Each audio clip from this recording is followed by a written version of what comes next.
how to replace the NA error from the VLookup function with an empty cell or blank cell.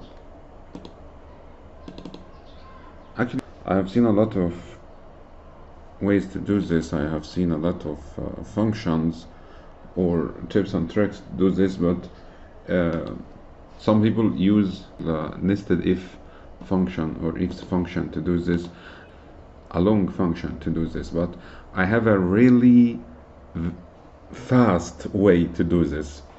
Actually, if I'm doing a VLookup to look up for this product name here in this sheet, and I will make it absolute reference, and then I want the price false or 0.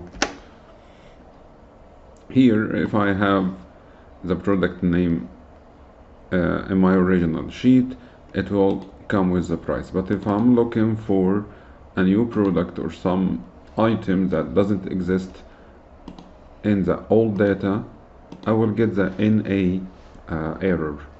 So if you want the Excel to remove the NA errors or any other errors from any other function, you simply can use a function called IfError.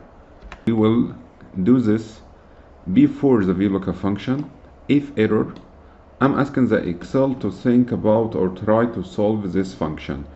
If it's okay, so it will be okay, but if there is an error, I will put a comma and then put blank. Blank means double quotation with nothing inside it.